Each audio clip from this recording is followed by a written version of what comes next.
Hello, everyone. Welcome to another episode of the Fourtress of a podcast about movies, TV shows, video games, and lots of pop culture and nerd things. My name is Oscar. I'll be one of your hosts today. And with me, per usual, you know him as the Beard and New Reliable and the Spider-Man villain, Mr. Negative on a Dragon Ball Z Redemption arc. It is Brian. I don't know. I'm here. Yeah. Brian's here. Look at that. Look at that. Yeah, it's just me and Brian for this week right now, listeners. Because everyone's got busy lives and everything. But it's probably for the best because there's a lot of shit, and me and Brian are probably going to talk a lot of it, and it's going to be too long of an episode. It has to do with video games. We're not going to shut up about it. We don't have a parent to tell us to shut up and move on. And I get too sucked in to do it, so I don't. But yeah, listeners, so we got a pretty big fucking show, but it's exciting. Some exciting stuff, some not some exciting stuff, but it's going to be fun to talk about either way. First, listeners, if you want to skip any sections or jump to certain things or spoilers or anything like that, check the time codes for all that. But with that, Brian, should we just move into our first segment of the week? Let's do it. News talk. First piece of news this week before we head into our main topic, which is nothing but news. First piece of outside of that news, this is about The Last of Us Season 2, which we know has currently been shooting and filming. There's been some pictures they've released of little Ellie and Joel and stuff. But this is from an interview with Deadline that says that Season 2, Craig Mason, co-creator of it, said that Season 2 is going to be shorter than Season 1 in the sense that seemingly it's going to be, I think, only 7 episodes rather than Season 1's 9, which we all thought was still short. But Season 2 is going to be 7 episodes, which, and to me, clearly, I mean, without getting into spoilers for the game, because I won't do that.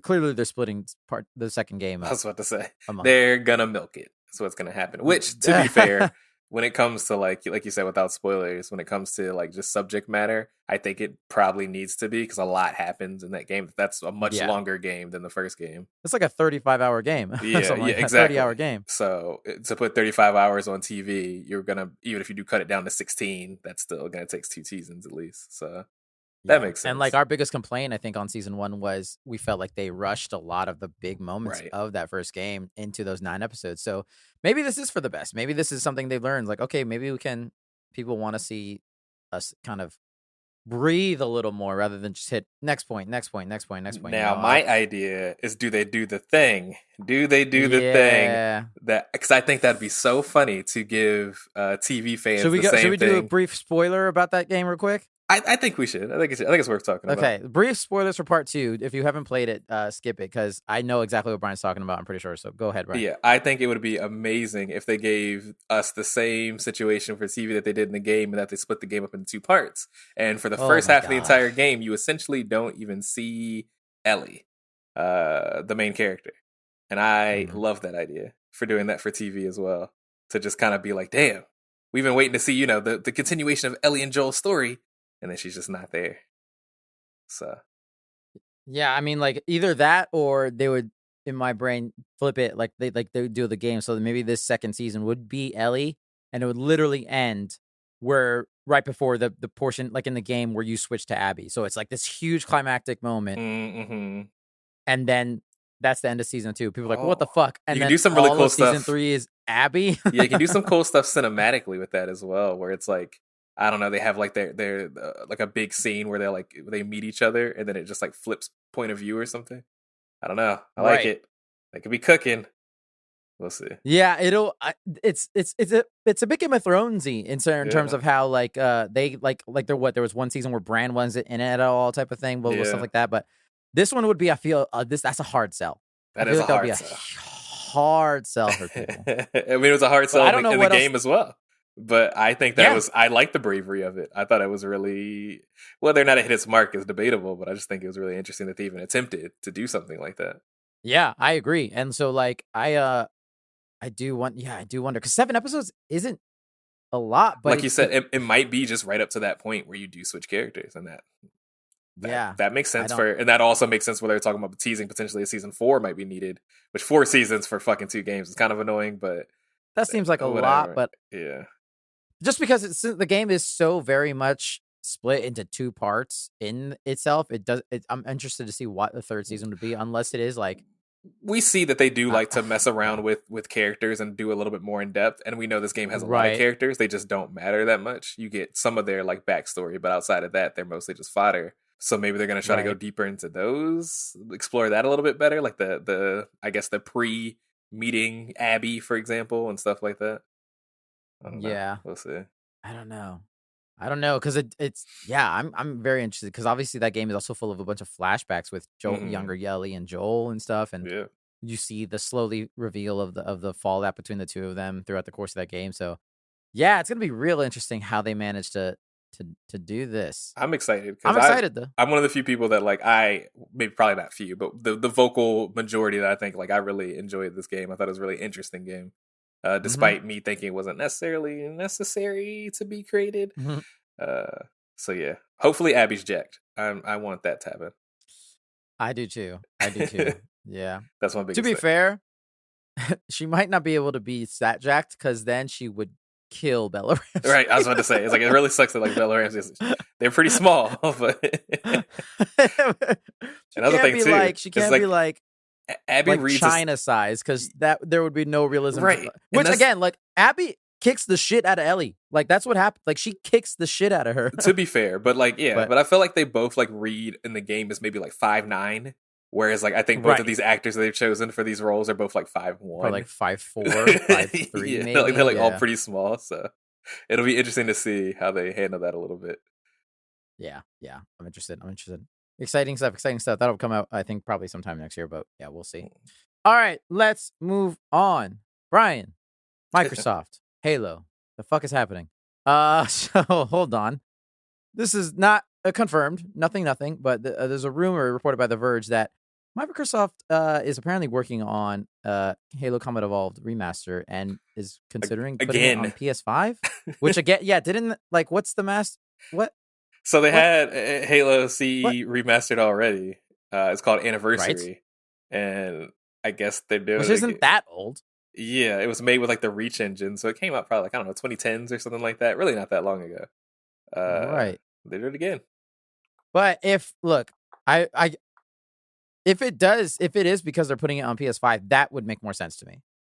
Like if they're not gonna put it on PS5, which we'll get into that hilarious scenario in a second. But if they're not going to put it on PS5, I don't really understand the point of it. Yeah, I've been hearing some more like leaks and rumors around it as well, around like how it might not be like or they're saying it's going to be close to a remake than a remaster, but then they're still talking about using like new school mechanics and not like the original like Halo 1 formula. So they're thinking more like a Final Fantasy VII style rather than a... And that's what it sounds like. What... If this is true that it's actually happening, which enough people are reporting on it that I think that there's pretty good info that this is real. I think they're just trying to work on learning how to use Unreal Engine again. And what better way to do that than to use Halo CE, because Halo Infinite currently uses a different engine that was actually pretty tough to use because a lot of people weren't very trained on it. And they had a lot of contract issues that made a lot of people. The game went through development hell. So I think right now what they're probably going to do is they're probably going to remake 1, 2, and 3 using Unreal Engine and use that as kind of like a building block to learn how to use Unreal Engine to probably make their own like flagship game that's not a remaster, and then 2 also get PlayStation fans into the game itself that maybe didn't get to play because of Xbox. Which I mean, that's cool, I suppose. Cool as shit, but like Master Chief on a PlayStation is wild. I mean, it's kind of like the Crash Bandicoot being on Xbox. Right? It's like you took the biggest flagship character. Like that's their mascot of mascots for Xbox is Master Chief. Yeah, I mean, we're in a weird place when it comes to gaming consoles. The console war may finally be over. Yeah, now it's the IP war essentially. Right. Yeah. So we'll see. As long as you have.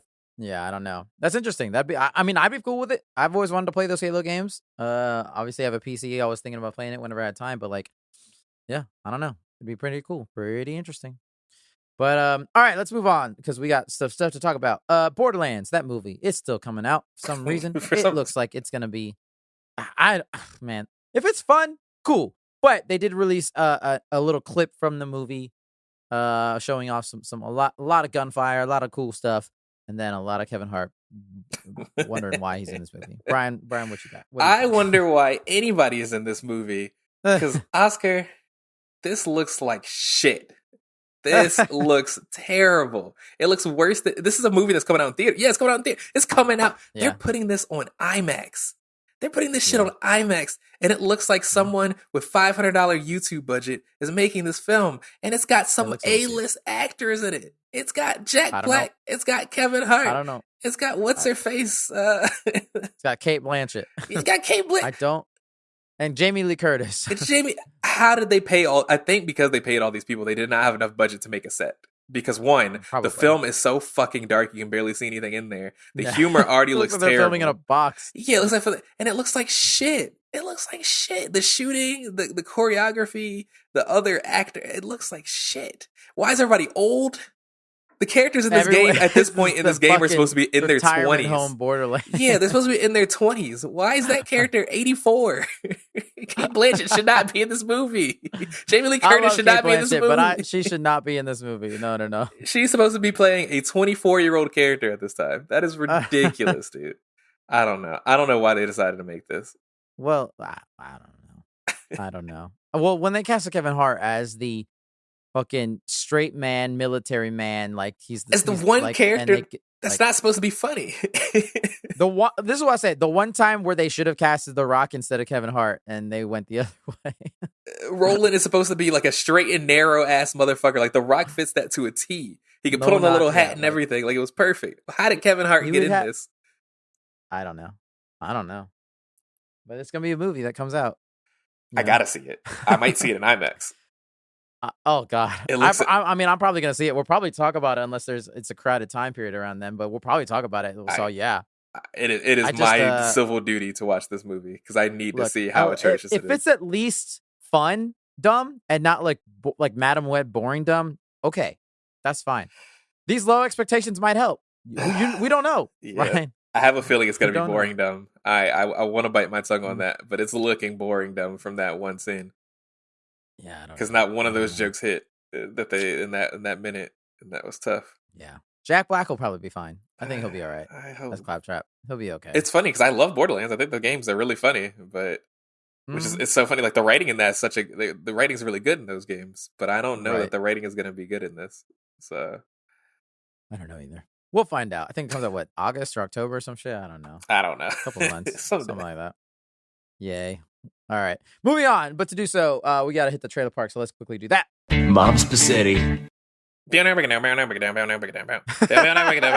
usually set me up a little bit differently than that, so I wasn't prepared. I do. You came in. Sorry. All right.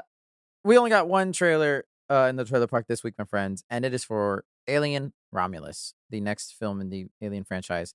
This is one directed by Fede Alvarez, the man who did the Evil Dead reboot, whatever, from a decade ago or so, that I quite enjoyed. This looks good. Like, I'm excited for this. I like the Alien franchise. I know the last ones have been like just fine, but I've always thought they were like not complete garbage. Like most people, I thought they were fine. I like Prometheus minus a few character mistakes that are really, really fucking egregious and dumb. But yeah, this looks like a return to some horror-y roots. It looks fun. A lot of face hugging, a lot of really gross, like especially like with knowing he did Evil Dead, which was a gross and gory movie. And this looks like they're gonna up it. Like there's one shot where they lose like a glow light, and you can see the face hugger starting to burst out of someone's chest. It looks ridiculous. I'm like, that's creatively gross stuff. Like that's cool. Yeah, I like it. Yeah, no, I'm actually interested. I'm not a huge Alien fan, but like you said, like I've liked what I've watched, and I thought Prometheus was decent, even though a lot of people had issues with it as well. I saw that in theaters. I'm pretty sure. Yeah, same. And yeah, I don't. This looks like some cool stuff. I love Evil Dead, so I'm excited for it. Yeah, me too. All right, that's coming out. I think August, something like that. But yeah, very cool. August. Very cool. Yeah, look at August getting a bounce back. Usually that's the month where you throw out the trash. But hey, look at that. All right, Brian, that is the trailer park, which means that is the news, which means it is time for us to move into our main topic of the week. But in order to do that, we must first acknowledge that we are trapped in yet again another Fortress this week. This is a Fortress that is very big. Lots of games, lots of news. Will we talk about it all? Absolutely not, because nope, can't do it. Too much. But look, it's because we are in the Fortress of non-denominational summer conference of video games. It's summer break for video games. Yeah, Electronic Entertainment Expo ? Right. It's not E3 2024 essentially. Rest in peace. RIP. I think that's what we'll call it. We've been calling it Summer Game Fest in the past for each year, but I think not E3 2024 is funnier. Yeah, I mean, because this is the first year technically that they announced that like they are actually dead and that they're not coming back. Right. Yeah. But yes, listeners, we're talking about Summer Game Fest 2024 along with so many other things. The Xbox showcase for this year, a little bit of maybe the Ubisoft Forward that I just quickly watched at 2x speed. Yeah, just a lot of gaming info and news came out. So we're gonna briefly, and by briefly I mean not briefly, talk about a lot of the stuff. A lot of the stuff we'll miss, so we're sorry for that. But yeah. Let's start with the one that kicked off the weekend, which was Summer Game Fest 2024 with your boy Jeff Keighley, the man with a fake face, I think. I think his face is AI generated. He thinks he's a fake human being. Yeah. He's a robot man. But he loves games, and I think he's genuinely loves games, even if he terrifies me when I look at him. But let's start with that. I guess we can go. I kind of have some in my brain that I marked down that I want to talk about, and obviously I would imagine you have some too. So we can kind of go in some kind of order, and kind of if we miss anything or if I miss something, yeah, feel free to we'll hop back and forth around that. But we'll start with just Summer Game Fest. The first thing I want to shout out because it looks so cute is Lego Horizon Adventures. So why? I'm so confused. Why did people? Why? I don't know. I don't get it. Why is this the Sony IP that they're like, make this a Lego game?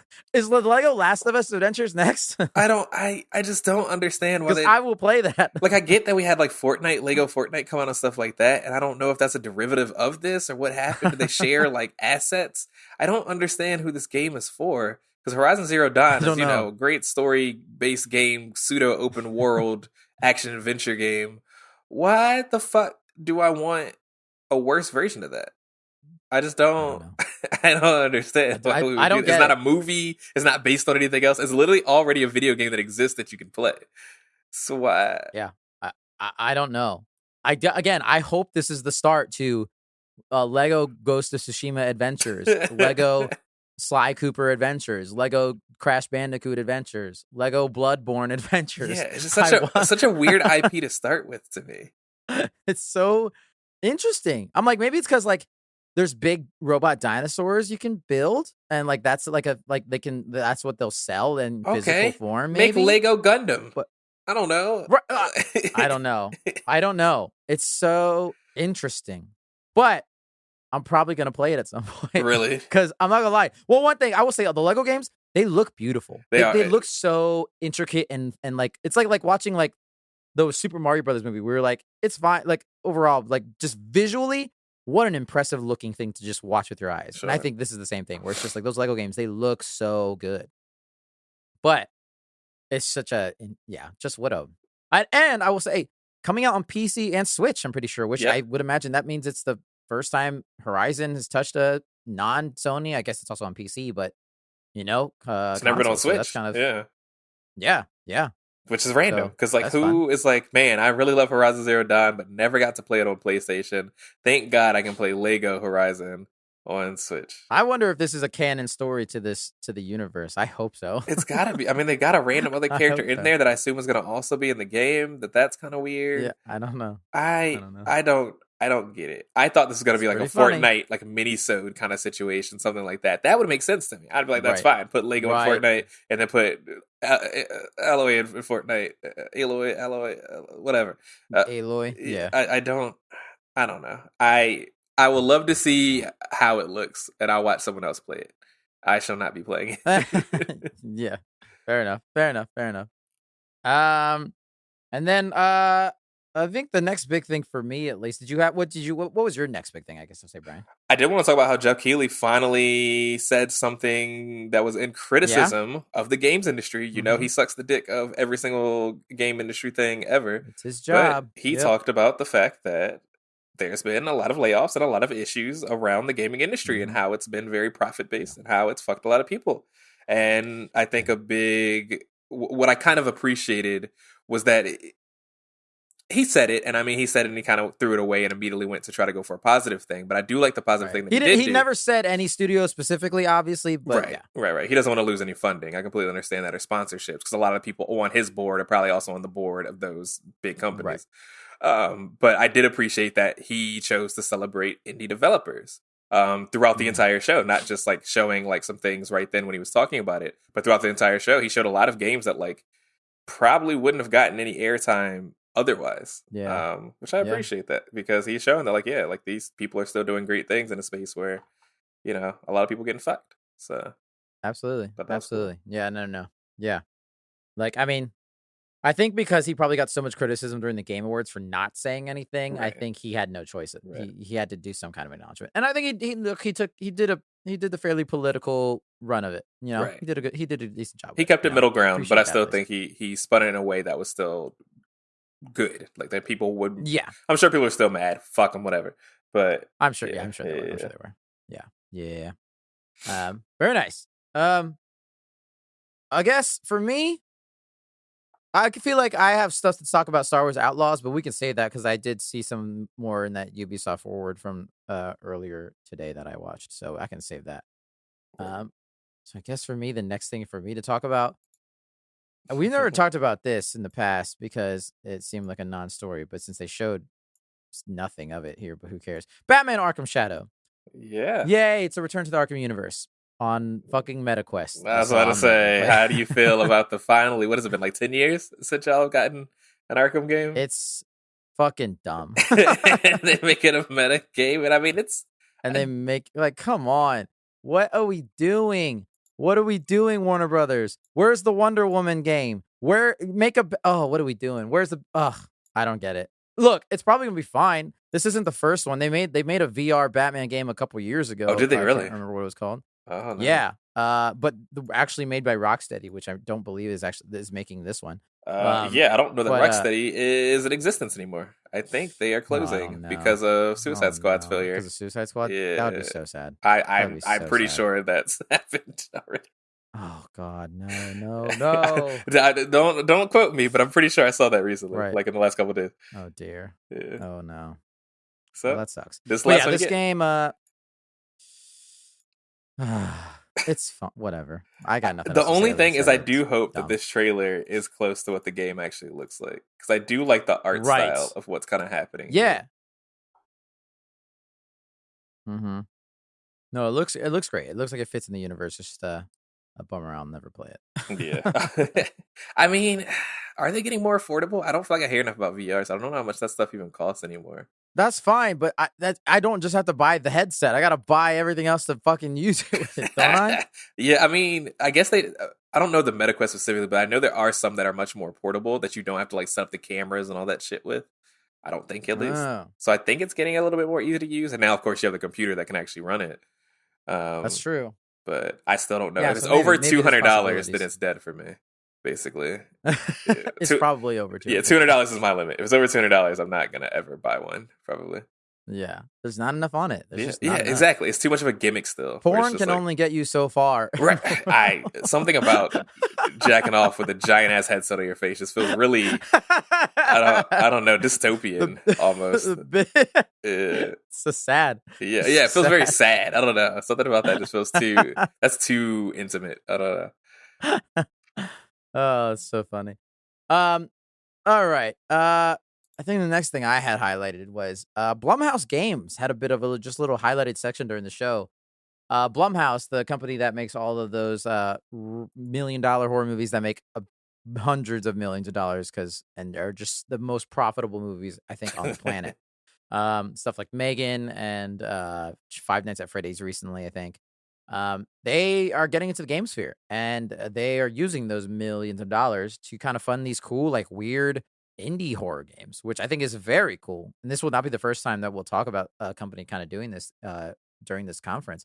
But yeah, very cool. And like they showed off like a couple of like 5 or 6 games or something like that. I don't remember, but it looked dope. Like, you know, cool. Like I love the idea. They're like, you know, they make all this money from these movies and they'll keep making the money from them. So yeah, put that forward. We're definitely in a weird space where like horror games are back up on top again. I feel like horror games kind of had a lull for a little while, but now there's just so many, and so many like critically acclaimed ones. So many are very good. Resident Evil 8 did really well. Silent Hill, they're making any one of those. Like, I could be wrong, but I feel like, ironically enough, I feel like PT really did something with that. Yeah, I think people were just so feral about that, and it was such like a unique experience that was so small that people were like, "There's obviously a market. Like, people really want this." So now they're making a lot of games like that. Like, some of the shit just looks weird. Some of it's kind of like low res, low budget, kind of. I don't know. I'll be interested to see if any of them like really break ground as like a new, like, I don't know, acclaimed series or something. Yeah, I agree. There's one particular, I don't know the names of any of them. There's one that had like a looks like some dolls or something were like chasing you. And that shit looked kind of cool. Yeah. Unfortunately, we're both pussies, so yeah, we're never gonna play them. I am on a mission to play more horror games, so maybe I'll add a couple of these to my repertoire, and we'll see. Very nice. I still haven't played that free Silent Hill game that they gave out a couple months ago or whatever. Oh, what was that? It's downloaded to my PS5. Oh yeah. It looked cool. It was it was a very short little like experience. I think I wanted to play it, but it wasn't on PC. I don't believe. Yeah, but yeah, I'll play it at some point maybe. Nice. But yeah, it's very cool. All right, next and the absolute best highlight of the show: Mighty Morphin Power Rangers Rita's Rewind. Give me the beat 'em ups, baby. The Ninja Turtle beat 'em ups, but it's fucking Power Rangers. It's Turtles in Time, but Power Rangers, which is like, fuck yeah, absolutely. I'll play it. I'm so excited. I'll play it. I hope it's $20. I remember it better be, but it's probably gonna be $40. Fuck. I remember they released a similar game like this a couple years ago, like maybe within the past 10 years or 5 years or whatever. And I got it. I think it was only like $15, maybe $20. Nice. It wasn't very good, but I still beat it and played the hell out of it, and it was very nostalgic, but it was not very good. Yeah. And this seems to look a lot better. I will say, I'll say that. I love the pixel art. I hate the cutscene art.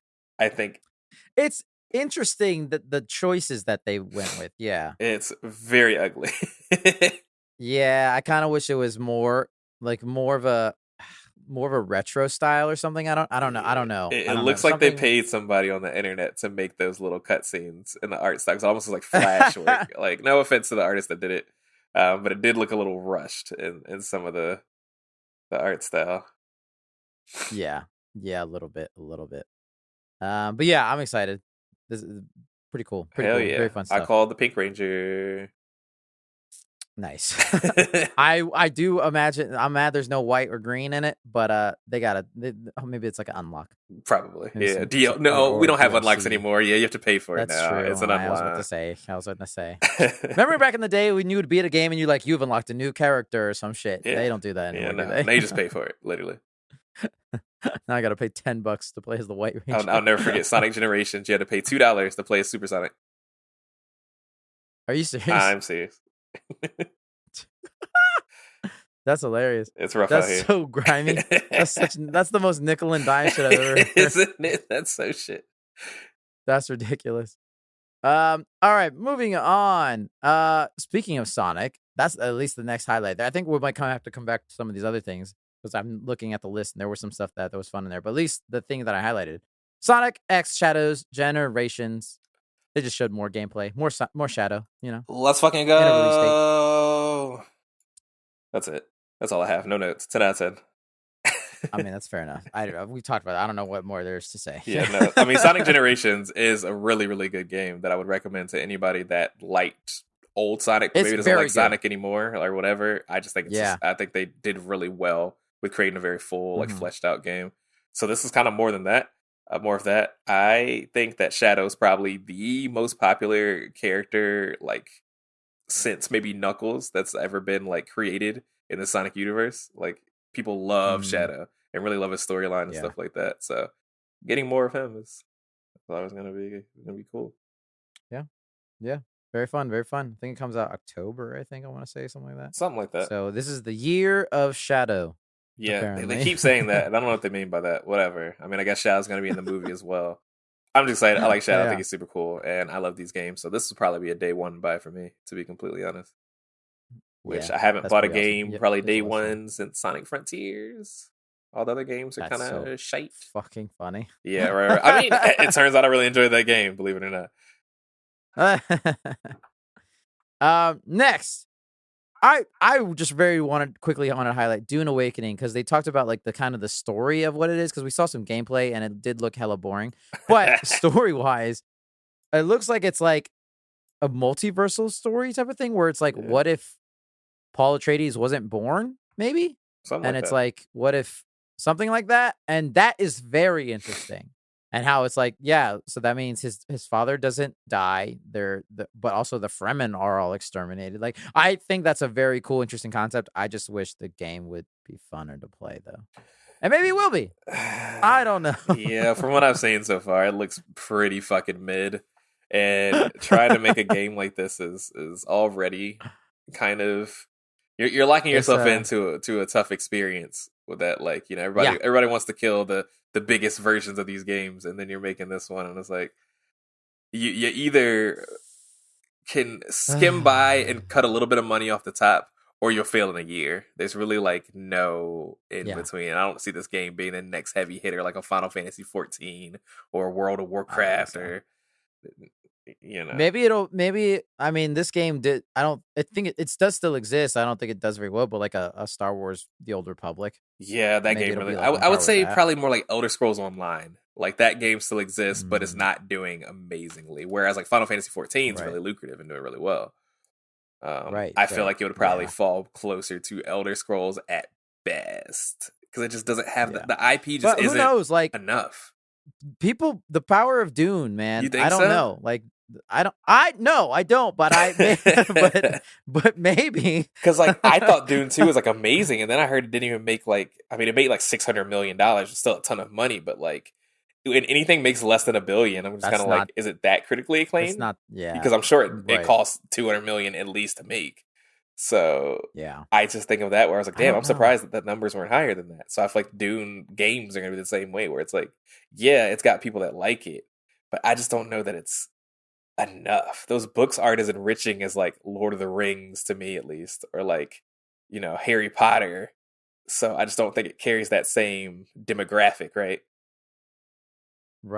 Yeah, I don't know, it'll be interesting. It just doesn't look that fun. Yeah, I said I was gonna see if I can sign up for the beta to see if I can get in that to try it, because I don't really want to spend money to try it, but I'd like to see if it's worth anything. Right. It just looks boring. Yeah. Shit just looks boring. It just looks kind of boring. The characters kind of look boring. I want to make someone that's cool, and no one looks that cool in Dune. You know what I mean? Like, I want to play as a fucking god. Right. Give me force powers or whatever. And is everything I wear does have to be black? Because no one wears colors in that fucking shit. Like, no. Yeah, we're wearing black in the fucking sun and the sand.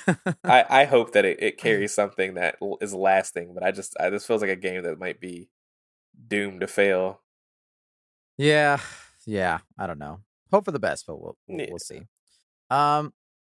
Before we head back through, and if there's anything we missed, the last thing that I noted at least was Phantom Blade Zero, which is a game that they've shown off before, so it's not new, but it's just continues to impress me in the sense that it looks pretty sick. It was the last thing they showed at Summer Game Fest.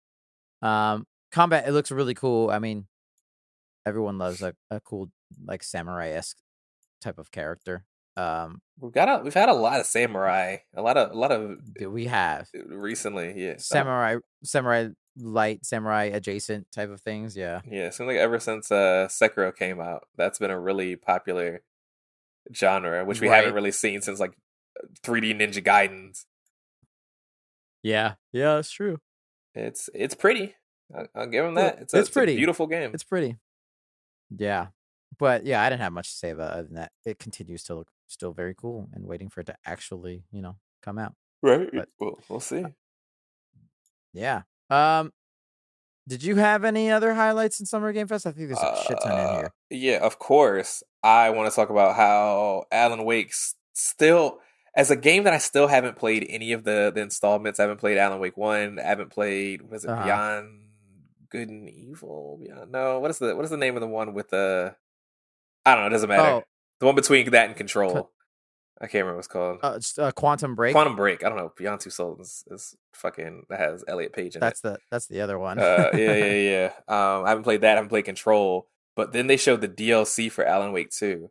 And that shit just looks so fucking interesting to me. Like, I've never had a game that I don't really actually care about that I'm so interested in without playing. And I'm mad because I have Control and I hear it's great. I still want to play it, but like, yep. I have the fact that all of the games except for number 2. Creating this like weird multiversal, all these games take place in the same universe shit, like, it's cool. It's so interesting. Yeah, I this game probably deserves its flowers more than it's even. I know it's like got a bunch of Game of the Years and whatever, but I still feel like it's just still underrated. Because the big thing about the DLC, and for Christ's sake, go ahead. It didn't have a physical edition. He announced that during Summer Game Fest. Oh, look, you can own the game physically now. Like, that's crazy. That's crazy. Yeah. And the game doesn't even cost $70. Like, it costs $50 to buy the game. $40 right now. It's on sale. For such a full-fledged experience. And the cool thing about the DLC is the fact that it's introducing, like, it's episodic and it's got a few episodes or chapters, and they're showing you play as the characters from these other games in that universe. Like, you're playing as the main character from Control, or as the guy from Quantum Break and stuff like that. And it's like, that's really cool. That's really interesting. I don't know. So I need to get to playing these games. I know I hate it because I'm gonna have to suffer through Alan Wake 1, which I've heard is a pretty mid-tier game as a whole. I hear Control's amazing, but I hear that one is just kind of whatever. But Alan Wake, same thing with like Quantum Break. Like, I didn't hear great things about Quantum Break either. It had like a weird like cult following later, where like people are like really interested in it, but I heard nothing about it when it actually was like a relevant game. So right. I don't know. Also, because it had like didn't it have like a TV show as like that go with it, or is that just that it had cutscenes like that in the I think game? it had cutscenes like that in the game. I don't think it actually made it to like, I hope it didn't, because if it did, it probably didn't do well. But yeah. Okay, that's probably what it was. But yeah, no, it's like, so interesting, and I wish I had more time. Right. But good for them. Good for them to be able to make something like this that can garner attention. Hell yeah, absolutely. I guess like there's a few things. I did see one name that I had never heard of that I thought was funny. It was Killer Bean, which looks like it's one developer. It's one person. It's one developer. Good for them. It looks hilarious though. It's just like a over the top Michael Bay Call of Duty fucking ridiculous shooter, and you're just a bean. I love that he was an animator on The Matrix, because this game looks very Matrix that's so funny. influenced. Yeah. That's hilarious. That's such a random thing to do. Yeah, I don't know that I'm actually interested in playing it, but it looks like one of those games that'd be like funny to play for 30 minutes. Exactly. Oh, 1,000%. 1,000%. I'll watch someone play that on YouTube, have a good laugh for 15 minutes, and I'll be like, all right, I'm good. Right. Yeah. So that was something. That was something. It's one of those games that humor is going to be what really carries it. Like, if the humor is good and has a good writing, maybe like akin to like Conker's Bad Fur Day or something, that'll be what makes it like a gem. If the humor is just okay, I think that's going to be its detriment. Yeah. Oh, this was the other thing I forgot. We were talking about how like Blumhouse is funding indie stuff. Outer Sloth, which is what Inner Sloth, the company that made Among Us, they're basically doing the same thing. They're funding a bunch of indie games with the millions and billions of dollars they made off Among Us. Now, I think that's super cool. Here's why I think that's super cool. Because a lot of big things that have been in the space right now about people losing their jobs and shit like that has become because of uncapped growth. Baldur's Gate 3, Larian Studios might be going through this issue as we speak, because right now they're working on 2 new games at the same time, and they've made like a whole new studio, and it's like their 7th studio that they have. Fucking ridiculous. Oh no. But it's that uncapped growth of when you do something really, really well, you think you get expectations of you, and then you decide that you need to start making more money and make things bigger and grander and whatnot.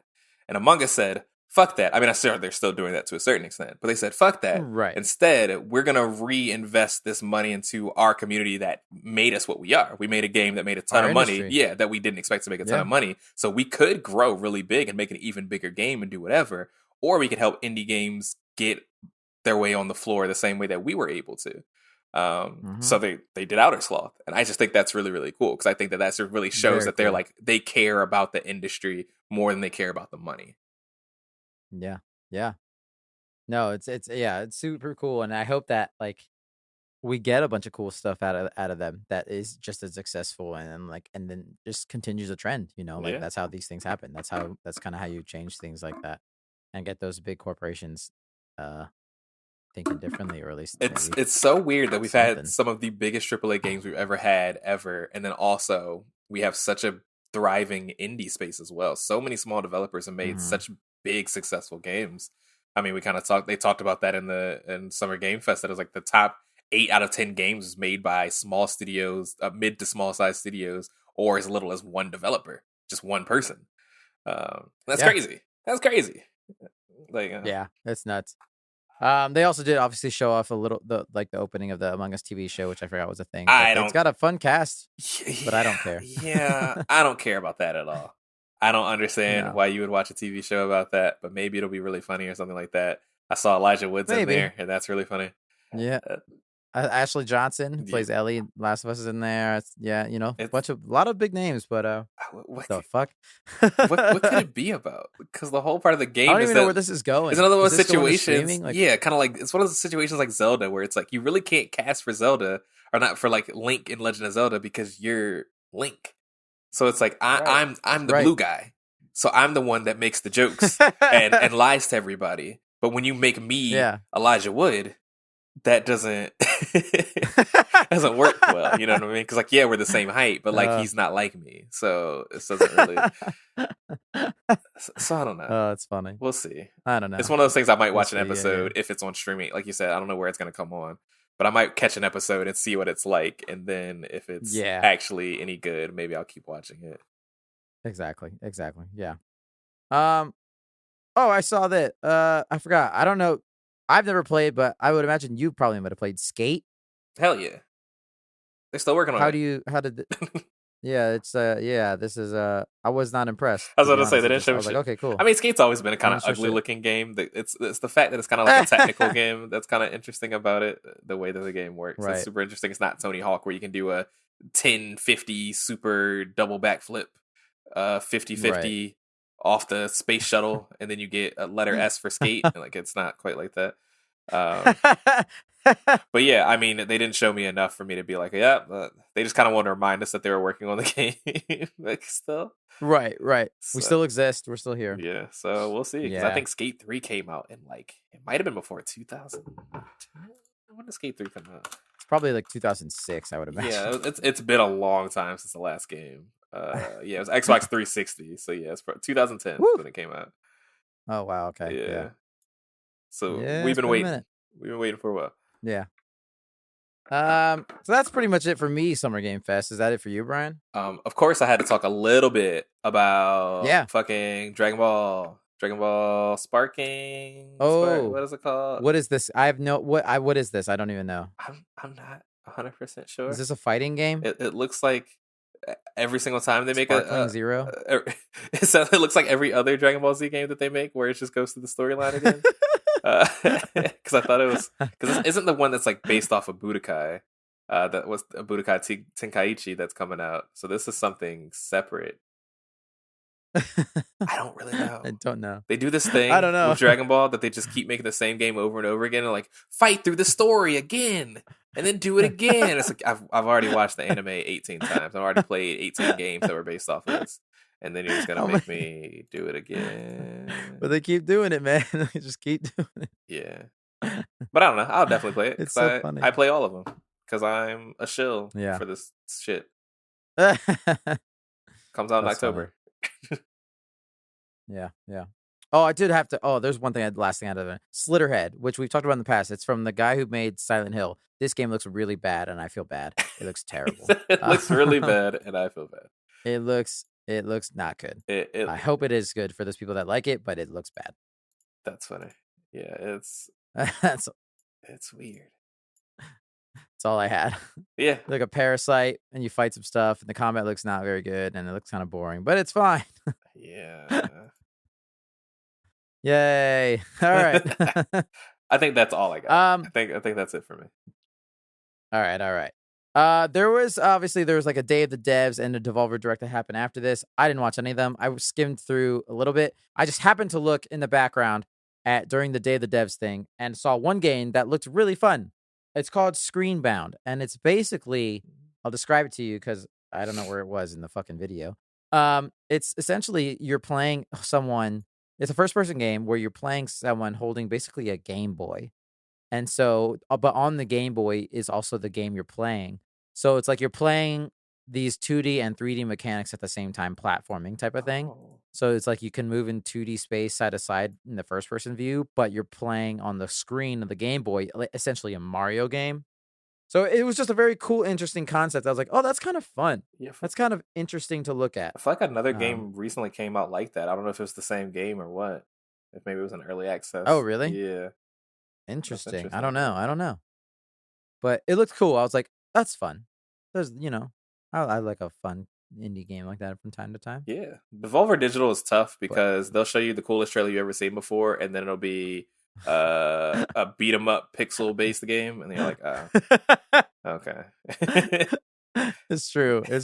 So I usually I feel like whenever I watch their thing, it's always really unhinged and crazy, and that's kind of their gimmick is they make the craziest announcement for games, and then I won't actually like any of their games. It's like there's a game during Summer Game Fest. I can't remember what it was called, but it was the coolest anime looking trailer, CG trailer, and it's a fucking RTS. I wanted to die. It's always the it's like, come on. But yeah, it's pretty funny. All right, let's move on because we got a lot more to talk about still. The Xbox Games Showcase that happened this year. Before we get into the first bit of this, I will say, Brian, I have to admit, this shit kind of slapped. I'm not gonna lie. It sucks because they've fired a lot of people and closed down whole studios and everything like that. So no one really expected them to bring any heat. But they brought the heat. They brought it. I hope they would. They got 4 of the biggest studios to exist in gaming right now. Right. So fucking hope you bring something. They paid billions of dollars for it. So eventually they had to come with something. Right. But yeah, they brought it. This was a fucking very good showcase to the days of old E3. I would imagine this was a really good fucking showcase. I personally, because I know, well, for one thing, I'm like, I can't play any of these games. 2, because I haven't played any of the previous ones that most of these are sequels for, don't have that much attachment to it. But I also can obviously acknowledge when I know, just being in the world that we're in, that this is a huge moment for a lot of people seeing something like this. And that's super, honestly, this would have been a perfect fucking, one of the best and most perfect showcases if they just unveiled fucking Halo. Anything Halo. Oh, there's been huge issues with that. But I think everyone, if you really sit down and think of it, especially what was it? The last Gears 5 came out 2 years before Halo Infinite came out, and they're just getting an announcement for a new game. So it didn't make much sense for us to expect to hear much from Halo right now. Oh no. What scares me is the thing that Halo Infinite is not surviving another couple years in the interim while they're working on another game. That game is basically on its way out. They just released their final big update, or at least what people suspect to be. So maybe they should have done a Skate thing where they're like, hey, just a reminder, we still exist. But yeah. That's funny. Yeah, I don't know. But yeah, let's get into it. I mean, the first thing there's a lot to talk about. First thing for me, I would say Doom, The Dark Ages. I've never played Doom. I hear they're great. I want to play the first one and the second one. This looks fucking sick. It still looks sick. Yep. Chainsaw shield, riding a dragon at some point. This looks fucking awesome. Doom is great from what I hear. I've only played the first one, the first remake, the 2016 one. I hear that's better than Doom Eternal. But they're both great games. I'm pretty sure they're both on Game Pass, so you do have a PC now if you did want to play them. I think I have one of them from PlayStation, but I can't remember. Oh, yeah? It might be the first one. Yeah, probably the first one. I think I got that from probably PlayStation. I think Eternal is also on Game Pass. Yeah, I think you should play it. I think it's a lot of fun. It's very over the top. and pretty ridiculous. Right. And apparently, and like obviously, everyone loves the soundtrack to those games. Oh yeah, it slaps. Like, yeah, so. But yeah, this looks good. This looks cool, and like I like the new aesthetic they're kind of going with this whole angle. I really like. I think that's very dope. Yeah. State of Decay 3. I know there was a beloved following of the State of Decay franchise. I hilariously thought this was going to be State of Decay 2. I didn't realize there was a second one already. I played That's how little I knew. None of them. I don't know shit about State of Decay. Is this the game that has the permadeath in it? Yes. Oh, yes. That's kind of cool. Yeah, so if you lose like anybody, they're gone. Oh shit. I'm pretty sure, at least. Yeah. I think that's the one that I was interested in based solely on that I was like, oh, that's... It's a pretty ugly game from what I remember. Like, they're not very good looking, but people love those games. Yeah. But, yeah, so I know people are very excited about this. Very, very excited. And I think that they announced this like 4 years ago. Yeah, it was definitely one of those kinds of games. So, there you go. Speaking of games that were announced 5 million years ago, Dragon Age is back. A game that I thought was not coming out, to be completely honest with you. Well, to be fair, the game that they announced isn't coming out. It's got a new title, and it's probably a completely different game. It seems like it's called The Veilguard now. They've pivoted pretty hard. Yep, it went from being called Dragon Age Dreadwolf, which a much cooler name, especially if you know anything about Dragon Age Inquisition. It really sets the tone for what's next. And they have changed it to Dragon Age Veilguard, and they released one of the worst trailers I have ever seen for a video game about something that is so serious that I need them to release that gameplay footage ASAP. They're making well, I think it's coming tomorrow. They're gonna have a big thing. It's gonna be exciting. But they made Guardians of the Galaxy and fantasy. Is essentially what this looks like. That the art style looks atrocious. The jokes look atrocious. Oh. It looks like I don't know why they did what they did. I know a lot of people are complaining. This was my biggest thing after seeing that was, why does this look so? Why did they make the character models this up? Like, what did they make this? What's that? Why did they go with this weird? It's kind of semi big head mode, almost looking. I don't get it. It's so funny because we're gonna talk about Fable, but it looks like what Fable would have normally have been when they made this, and I thought that was really funny. And I was like, why does this look more like Fable than Fable does? It's like they swapped. Yeah, they swapped. They swapped titles by accident. I literally wrote, "Is this art style good?" Yeah, I was not fucking with it because it's just not Dragon Age. And I mean, this is the first time we've seen the art style differ considerably from what the actual game looks like. Because Dragon Age 2 did something similar, whereas like they did a very artsy kind of trailer, and then the characters look nothing like that. So I assume that's what they're doing here. I think I saw a little bit of gameplay. I think they released a little bit of gameplay because I think this didn't go very well, and a lot of people were like, "Oh," so they were like, "Let's show them a little more just in case." And I don't think it looks still like BioWare. Yeah, still BioWare. The issue though is that a lot of the big wigs from BioWare were either fired or left the company. Right. So it's a shell of what BioWare used to be. 100%. Right. Yeah, I want this game to be good for all of the Dragon Age fans. Me being one of them who played half of the first game and own Inquisition and want to play it. Then you said I'm a fan in the way that I like the fact that the games exist. Yeah. I like what I've seen and played of them. I think Dragon Age Inquisition is a very, very good game, and I recommend anyone that likes RPGs to play it, especially the DLC. The DLC is one of the best. Really good. Yeah. But it's just, I don't know about this. But look at that. They're still putting it out. They're still going to do it. That's the good news. They put two. Yeah, I really don't like that they changed the name. That's kind of gives me a weird feeling because it's like, what? Mm-hmm. You changed the game so considerably that you changed the name. And then I really don't like that they're like, yeah, we're focusing big on like your companions and stuff. And then they released the Guardians of the Galaxy trailer that it was like, this isn't what people want. Especially building a team and especially if you know the ending of Inquisition. You don't give a fuck about a ragtag groups of ne'er-do-wells joking around and shit. Like, this is serious shit. What if that... Could you imagine if this is one of those ragtag groups and then the end of the game is you're killed by the actual main characters from a different Dragon Age? They just show up and kill you all at the end. God, these guys are fucking losers and they just fucking kill you. I hope so. Honestly, I think that'd be hilarious. Fuck them. That'd be so funny. Yeah, I don't know, but we'll see. Whoever made this trailer is probably fired by now. Oh, yeah, it's a choice. It's a But choice they made. yeah, I love But Dragon yeah, Age, so I still look forward to it. I can't wait for this game to come out this we'll year. definitely talk about it more next week when that gameplay drops. Yes. Yeah, I need the gameplay to drop ASAP. yeah, we got to see it. We got to see it. All right, next thing, at least for me, was a game called Expedition 33. I don't know what this game is, but this trailer looked hella dope, and the combat looked really cool. I think this one was like kind of a rhythm based almost. It looked really sick, and I was like, "What is this game?" I think it's technically a turn-based RPG. But Is it's it? like a turn-based in the same way that like Mario, Thousand Year Door, like Paper Mario games, kind of like that. Like Paper Mario. Yeah, and where it's like there is a little bit of rhythm based in it, where it's like you can do extra damage if you like hit the prompts correctly. That's what it's looking like to me, because I heard a little bit more about this game actually outside of the trailer. It looks cool, and I think that's what it's supposed to be. Which we don't get many turn-based RPGs anymore in this day and age. Everything's action RPG now, so right. Yeah, I don't know. It's pretty. No, it looks sick. Beautiful game. It's very pretty. A lot of pretty trailers in this thing. Yeah, I actually really like the UI of this game.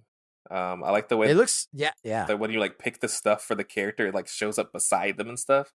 So it's their UX artists. Let them cook. Give them a promotion. Give them a raise. They deserve a raise, because that shit is not something I've seen before, and I kind of like that. Yeah, very cool. Very cool. Next thing I had was South of Midnight. I only want to bring this up. One, cool aesthetic, very, very Bayou-esque. But I had to make a note that I laughed because obviously I was rushing to get through all this. So I was watching this shit at 2 times speed. And it wasn't until I was like, oh, I want to see what this gameplay looks like in normal speed.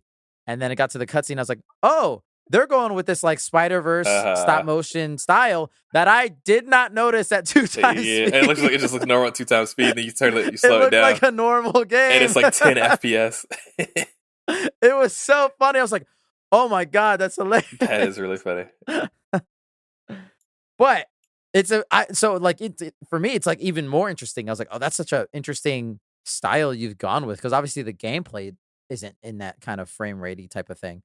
But it looks cool. This could be a very fun, interesting game. I mean, there's like magic based traversal and stuff like that. It could also be a Forspoken. So I don't know. Yeah, I really like the art. They're definitely very inspired with the art direction. I just hope the gameplay can really match, because right now it's looking a little generic action adventure. So I'm hoping they have something that like really sets it apart from other games. Yeah, same. Yeah, if this game isn't like 1 million hours long and it's nice and short and condensed and the story's good, I would, even if the gameplay is what it looks like, I think that would still be a decent game. Yeah. But if it's 1 million hours long, nah. That was the issue with Forspoken. It was too damn long too. Yeah. No. Brian, you don't play WoW yet. When was the last time you played WoW? I actually have been playing World of Warcraft recently. I've been playing through Cataclysm Classic. I do not play retail, like the game that exists right now. So I don't really. So, yeah, I was about to say, how do you feel about this new expansion, The War Within? Sure, it looks like more World of Warcraft. The cutscenes always look really cool. Yeah, that's the thing too. Is Activision Blizzard is very good. Their art team is really, just make really, a really fucking good. movie by yourself. I hate that they made World of Warcraft movie what it was, when they easily just could have made the Warcraft movie this, and it would have been 18 times better. Yep.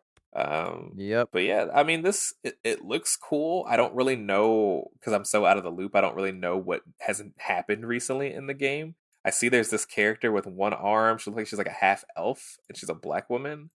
I assume she'll have some kind of interesting story in that. Right. Anduin's in there. I like the troll thing too. I don't know, like the art style, and you can see. The thing that I like about them is you can see the evolution of their art style too. It's like they keep getting better. Like the movements of the characters, the way that they look, everything like that. And it's kind of funny because it's another one of those games that when you actually play it, it just kind of looks like shit. It's true.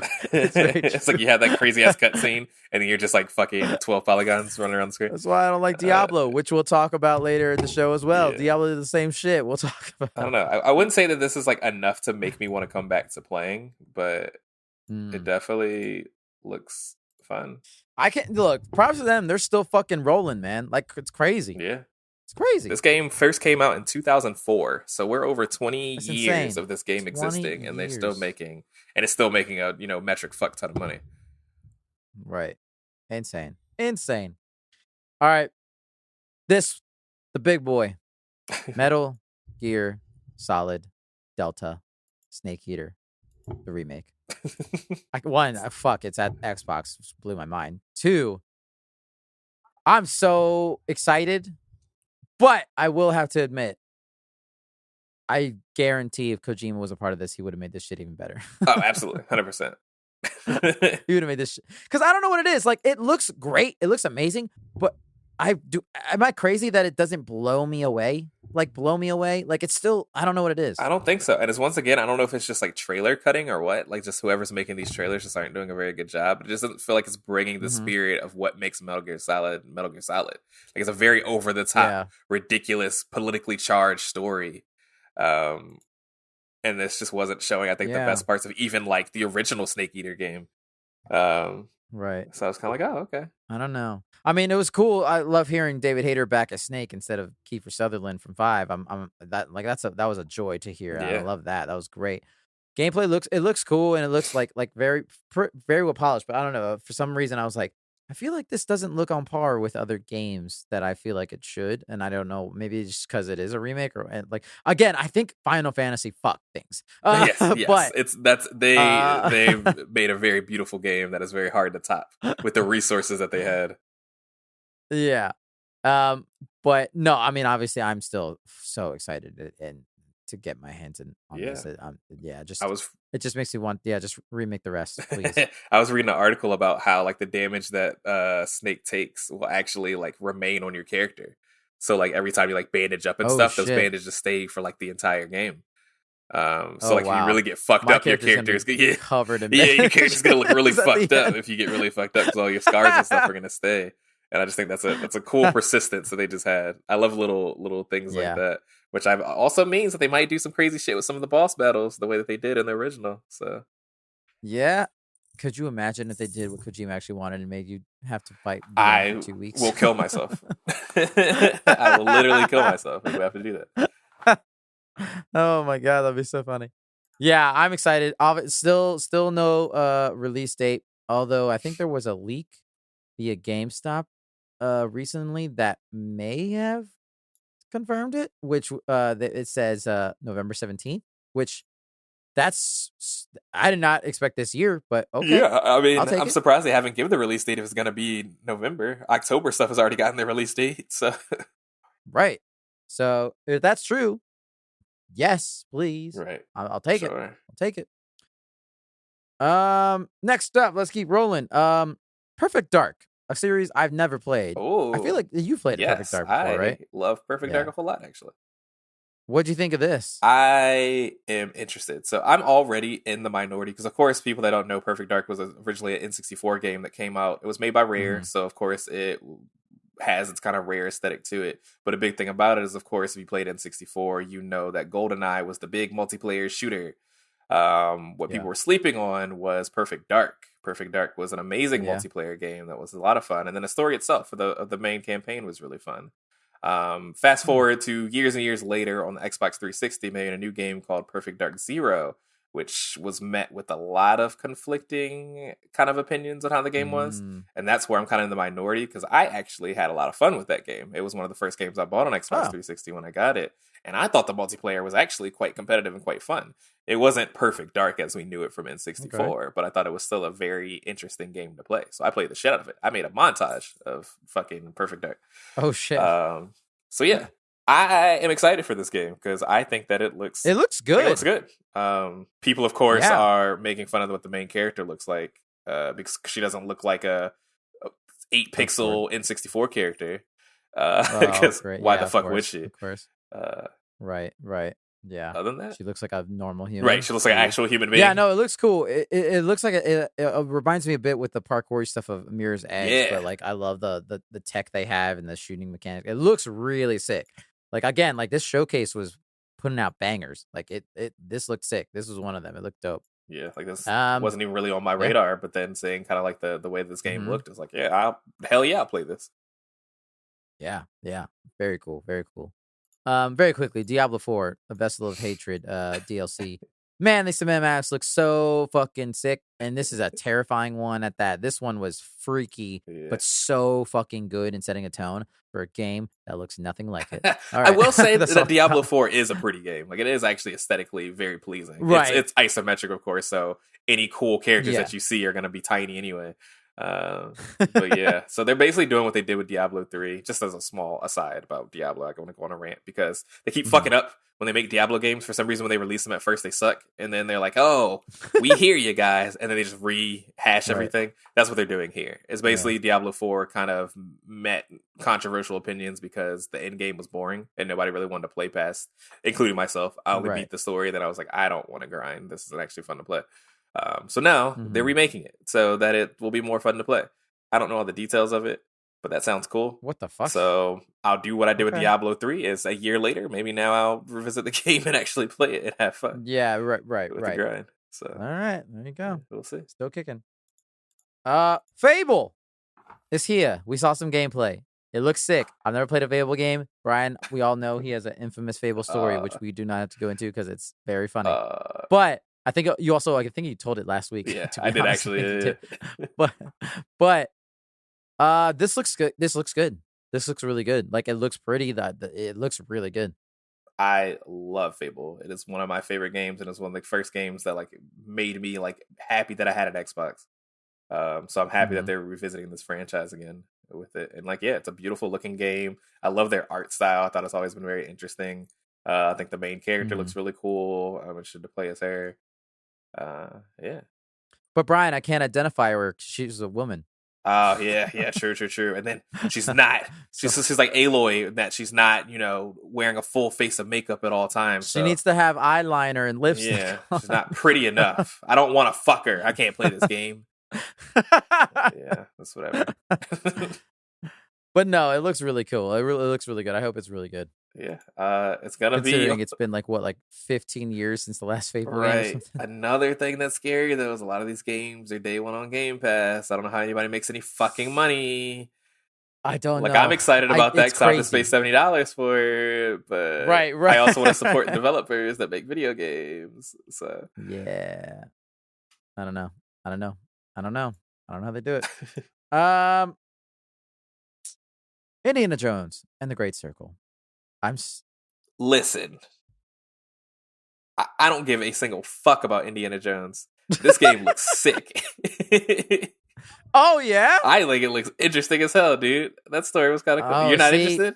I'm going there. Yeah, me and Devin. Look, it all comes to down. Me and Devin talked about it when we first saw some of this gameplay. I wish it was third person. I understand why they didn't, because obviously the creators that make this, they make the Wolfenstein games, and that's their thing, is the first person. And obviously they don't want to just be, hey, look, we're doing Uncharted, but which is funny because Uncharted just did Indiana Jones.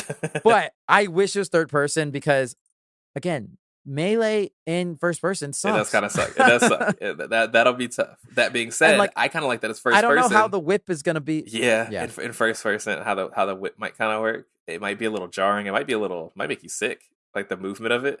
I don't know. Well, again, maybe not. You said the grappling hook in Halo was cool, so maybe it works. Maybe it works. I think the fact that it's first person is interesting to me because, like you said, like if it was third person, it would just be another third person action adventure game. It'll just be Star Wars Galaxies. Yeah. It would just be Uncharted. It would just be all those other games we've seen before. So I was like, this looks interesting to me because it's got that. And Wolfenstein, being the creator of Wolfenstein, I think is perfect for this because the subject matter of beating the shit out of Nazis still remains. We love punching Nazis. Yeah. So you're cooking there. I don't know. Wolfenstein's fun. Yeah. I've only played like the first 3D one that was made fairly recently, and I had a lot of fun with it. So I know, I hear they're great games. Yeah. But no, this impressed me more than the last one, but for some reason I'm not it didn't blow me away. Yeah. Getting story trailer was interesting. I actually was interested in the story because it was a pretty long trailer. And then like they're on the whole It talking was. and the whole scene of like, you know, him and his little companion and everything. And I was like, oh, I don't care about this. Yeah. But then I found myself at the end of the trailer, like I was like, oh shit, I want to know what happens next. Like I was like, shit. Right. But yeah, no, I hope that this game's successful. Again, I'm pretty sure it's a day one Game Pass, man. Day one on Game Pass, a LucasArts game, or Lucasfilm, I guess it's called still. Lucasfilm game. Crazy. So Lucasfilm's not gonna be making any money? Like what? What? I don't know how they're doing it. I don't get it. I don't get how they got away with this. I don't know. But yeah, very cool. And then because we'll save some Assassin's Creed stuff for later in a sec. The big final reveal they had, Gears of War E-Day. Back. Marcus and Dom, baby. They back, baby. Prequel time, baby. Yeah, they needed to go backwards. Look, I'm not gonna lie. Because I can honestly say I'm a Gears fan. I have played all 3 Gears of War games. Well, there's 5 Thank now. you so. to our Well, I know. Well, I played the good ones, I guess. I don't know. Thank you to our friend Christian in college who had those games and let me play them while we were in college. Yeah, look, it was cool seeing those 2 characters back in their heyday, and also they used the song that was so infamous with this franchise, which name I can't remember, but that really somber fucking song, Mad World, yeah. But they kind of did a different rendition of it. But I was like, oh, they know what they're channeling some here, and yeah, like this was a good way to go out. Like that, this is with the icing on the cake that made this such a pretty damn good fucking showcase. And it's definitely a franchise that kind of is the same way with Halo, where I think a lot of people want it to go back to its roots because it's kind of lost its way in what it is. And this feels like this. I mean, it's just a story trailer at this point. It hasn't really shown much outside of that. But I think a lot of people are excited that it might potentially be moving back towards what Gears of War kind of was. Yeah. Absolutely. So that's exciting. And again, mainly because they're calling it Gears of War, because aren't the other ones just called Gears 5 or whatever? Gears 4, Gears 5. It's not even Gears of War I know anymore. Gears 5 is just Gears 5. Yeah. Right. So, yeah, no, I hope this is good. I genuinely hope this is good. And I think it could be, you know. Yeah. Getting back to its exclusives, baby. Yeah, look at that. It's still in there. Still working. Did we skip anything for you, Brian, in this Xbox One? I did want to talk really quickly about Life is Strange, because that is a game that I actually do. I know you're a fan. Yeah, I really like the first game of that, and it's going back towards a Max Caulfield story. So I'll be interested to kind of see what they do with that. Those games are great, and I think everyone should play them. Also, okay. I didn't know this was a like a sequel of some sort or whatever. Yeah. That sounds interesting. So that's pretty cool. Nice. Obviously, because they own Call of Duty now, they had a big old Black Ops 6 thing. It looks cool. It's more Call of Duty. They talk about how their characters can move in omnidirectional. Omnidirectional movement, a la Attack on Titan. Yeah, I mean, all those cool intricacies. I love the for gamers and they're fun and stuff, but like, it's Call of Duty. First Call of Duty on Game Pass. Everybody can play. Day one on Game Pass. Day one Call of Duty they're losing so much money. Yeah, that's crazy. They're putting so much as the only issue for me is I probably still won't play it because it's gonna be 300 gigabytes. And I think they said it might not be, but it's probably gonna be fucking. I mean, right now it's what, like 200, so it would be out of realm for it to be 300. Whatever it is, I can't afford the disk space. I don't have that much space on my SSD. Nope. I have to literally delete every single other game on my computer in order to play it, and I will not be doing that for Call of Duty. So, yeah, it's atrocious. Come on, let's figure a way around this. Just fucking the sound files. Just compress them, please. Jesus Christ. We need that 4K. We need that 8K audio, Brian. Listen, compress that shit for the love of God. I can't take it anymore. There's no reason that the fucking texture pack needs to be that big. Ay. So funny. And then quickly, because I did just quickly skim through the Ubisoft Forward that just happened. I'm still excited for Star Wars Outlaws. They showed a bigger gameplay of that. Star Wars Outlaws. I mean, we know what it is. It's going to be a Ubisoft game. Ping pong points on a map, but it's Star Wars. It's and you're going after bounties and stuff like that. If the story is good, I'm there for it, because that's my thing with Assassin's Creed. At least I get bored with Assassin's Creed because the story doesn't always catch me every time. So if this can be a really good, fun like gunslinger story, then I'm all there for it. Yeah, it looks a little better than last time I saw. It doesn't look quite as ugly to me. Because that's been kind of my issue. The game doesn't look next gen enough, or current gen, I guess. Right. Oh, see, that's funny. This one did to me. Really? Yeah, this one has than others. Yeah. I don't know what it is, but yeah. But too bad we won't play because you play as a woman, so we can't. Yeah, that's true. I only play as white men, actually.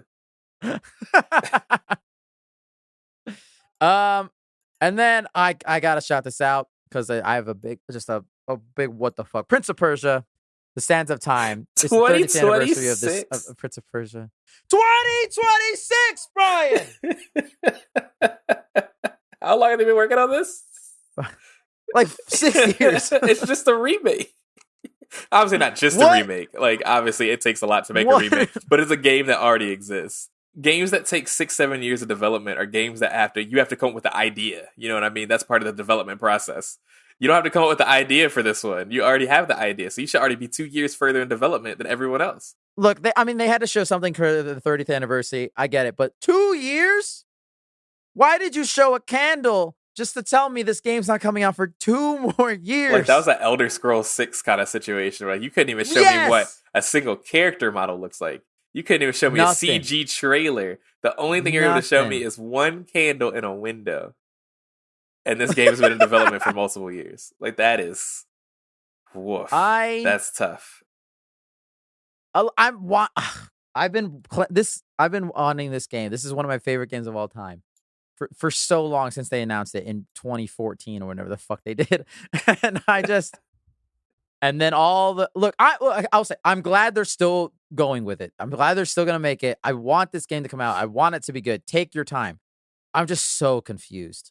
I'm just so confused. I'm worried because, like, do people care about Prince of Persia anymore? How did that side-scroller game sell? I don't feel like it sold amazingly. In a world where you can pump out an Assassin's Creed game every year, what is going on with this remake? Yeah, it is.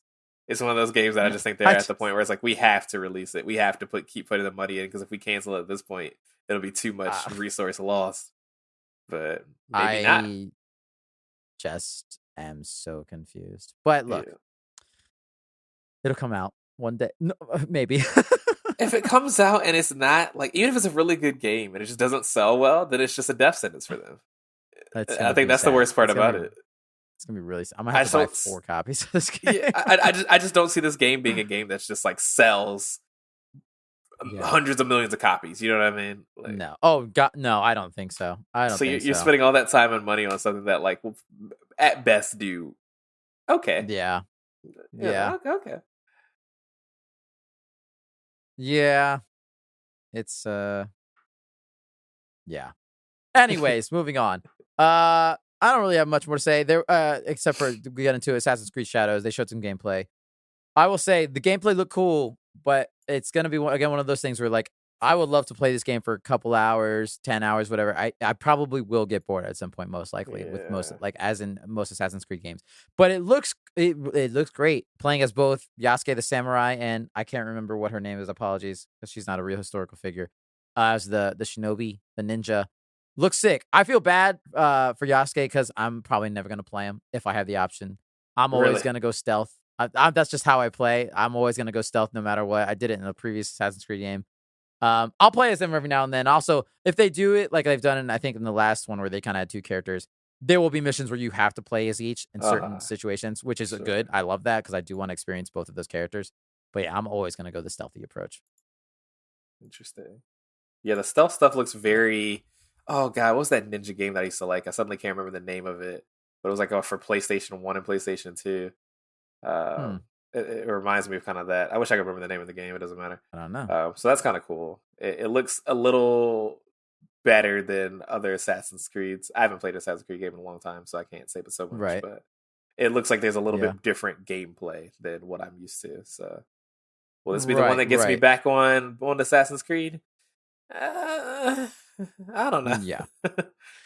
Yeah, I don't know. Assassin's Creed But fans I will will probably say, be happy.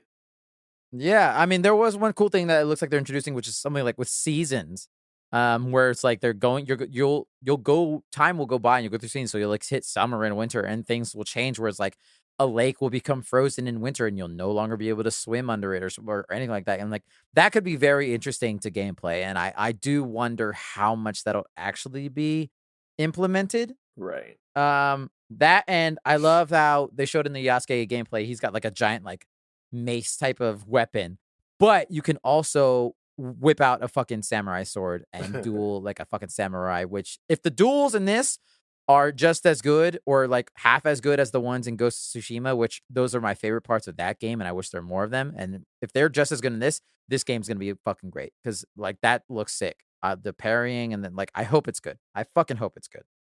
Yeah. Yeah, and then the last thing I just said for that was I liked the Shinobi Ninja, her weapon that she uses later. She's got like basically like a scorpion spear on a chain that she could just whip around. And I was like Kratos in God of War. I was like, this is sick. This is sick. I'm into it. They're cooking. They're cooking with something here. We'll see. It could be not mediocre. But yeah, I think that's all I got. Obviously, they showed off some of their typical Ubisoft stuff, some Avatar game DLC, some other the Prince of Persia side scrolly DLC stuff. All very cool stuff that I have not played. So yeah, I forgot yeah, they were even going to make a DLC for the Avatar game. I didn't think that game did well. yeah, I don't. Yep.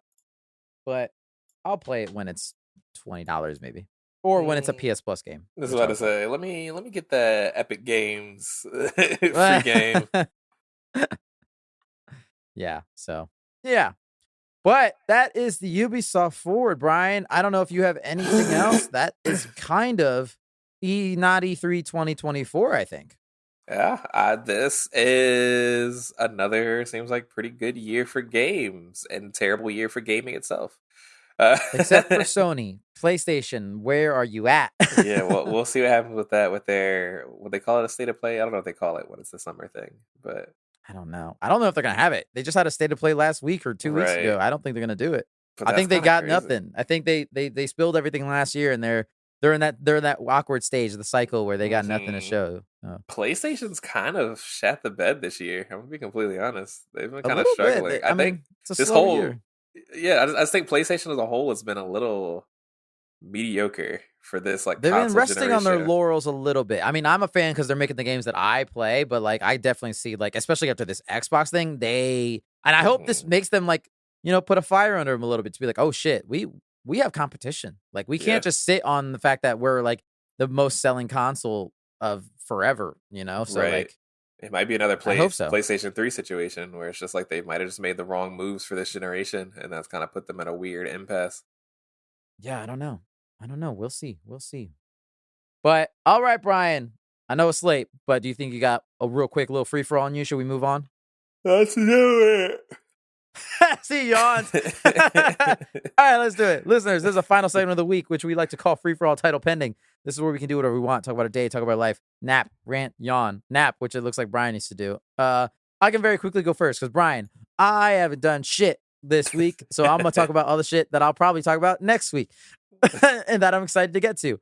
Oh no, I lied. I will talk about one very brief thing, non-spoilery. I did watch the first 2 episodes, the premiere of The Acolyte, the Star Wars, most recent Star Wars show that came out.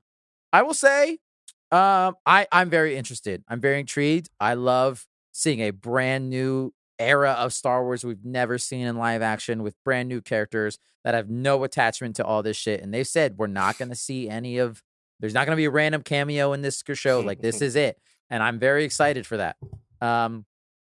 And yeah, it's a cool little story that I'm trying to be as spoiler free as possible. It's a cool little interesting narrative that they've kind of started with this, and I'm very interested to see where it goes, to be honest. And yeah, I'm into it.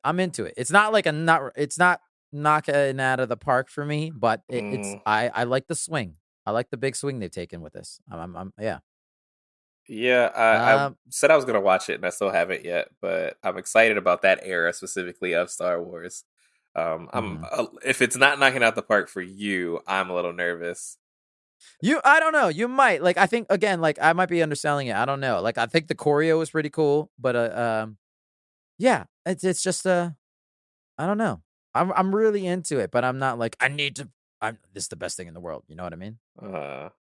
It didn't. It could be also like a fatigue thing. Like it didn't hit me like how the Mandalorian hit everyone on the planet when the first season dropped. You know? So yeah, I don't know. We'll see. That and yeah, that's pretty much it. Shout out to God of War Ragnarok. I'm excited to. Finally. I have a bit of a break. I think I might be able to get into Final Fantasy Rebirth again this week after months have passed. He's back. I'm excited to go back. But what you got, Brian? So I actually have been playing a little bit of a game, a very little bit. I haven't played much at all. I know a lot of people have been grinding it pretty fiercely. But we're talking about Ubisoft. I've been playing X Defiant. The new the new FPS that was just released for free by Ubisoft after being in fucking beta tests for goddamn forever. So this was a game that was kind of weird because we didn't really know when it was going to come out, because after their most like their last beta test, it happened in like June of 2023, and they're like, get ready for this. And then it was radio silence for the rest of the year, and then a lot of other stuff was coming out, and they're like, well, now would be a good time to put it out before Call of Duty comes out. And then we just kept waiting. And then Call of Duty came out. And then we just kept waiting. And now another Call of Duty is about to come out. And they finally released it. And it's pretty good. It's pretty good. Oh, yeah? It looked decent from what they showed. Yeah, I don't know that I'm going to grind it heavy and it's going to be like my new main game. But I know a lot of people are like really interested in it. Of course, they showed Season 1 at the actual Game Awards, the Ubisoft thing, whatever you could call it. But it's a fun game to like hop in and play a few matches. A few key things that I like about it is it's very like older Black Ops kind of game style. It's big on movement. The movement feels really clean, really smooth. The gunplay is decently fun. I've been playing mouse and keyboard as opposed to controller, and I've been having a lot of fun with that. I kind of like the way that the game kind of feels. There's some network problems. I find myself getting shot behind walls a lot. This kind of pisses me off or whatever. And there are some game types that I'm like, you could delete this. But as far as like a game that like feels like Call of Duty that's free and probably better than the current Call of Duties that have been out, I think that it's definitely worth a try for anybody that's willing to spend the time to download it. Because it's fun. It's got a lot to play for. That's like not a prestige mode necessarily. But it's got like you can grind for camos and grind for like extra attachments for your guns and stuff like that. It's got a little bit of like a hero shooter kind of bit to it where you pick a character and they have like different like little skills that they can do. Like one character heals herself, another character puts down like a shield, stuff like that. Okay. It's fun. I'd recommend it. I'd recommend it for anybody. Like it's free. Like you can't go wrong. It's a free game. I don't know. I guess it's on console. Right. I don't fucking know. I assume it is. I'm playing it on PC. I'm having a good time when I play it. It's not knocking out the park for me, like you said. But I'd recommend it to anybody that wants to play a new shooter and is kind of bored with their Call of Duty or whatever they're playing right now. Yeah, no, that's fair. Nice, man. That's pretty sick. Yeah, cool. I didn't know anyone played that game. I wasn't expecting anybody to. I thought it was going to be a colossal failure, but I think it still managed to come out in a good time where a lot of people are just bored with what they're playing right now. It's also just like it's not a very good name. Terrible name. Don't even know what it means. Don't know where it comes from. I don't know. I don't get it. But that's fun. That's dope. Nice. That's our show, listeners. Look at that. You can email us at thefortressof@gmail.com. Fortress spelled FOUR for you to email us any feedback, questions, recommendations, or anything like that. You can follow us on Twitter and Instagram and the YouTube channel at The Fortress of. Tell your friends, tell your family, tell your grandma, tell your cat. Follow the 3 Bollywood R's. Rate, review, and recommend us to anyone and everyone you know.